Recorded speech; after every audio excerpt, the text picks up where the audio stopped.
Thanks for checking out this video. I'm going to show you two different ways that you can leave a watermark on your photos. The first option is in Lightroom, and you just select export in this first option at the top, and then you're going to make sure include watermark is checkboxed, and then select the cong or settings next to that include watermark. So now you can type out what do you actually want to have as a watermark.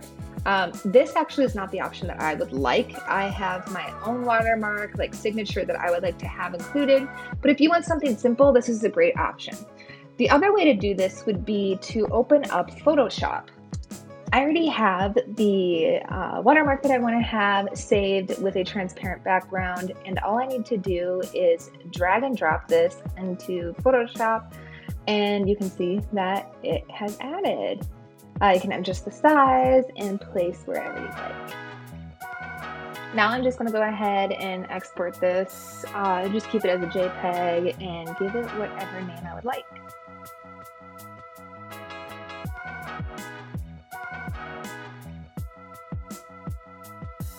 Now I'm going to go and open up the file just to make sure this turned out the way I would like it to. And it's looking good. So that's it.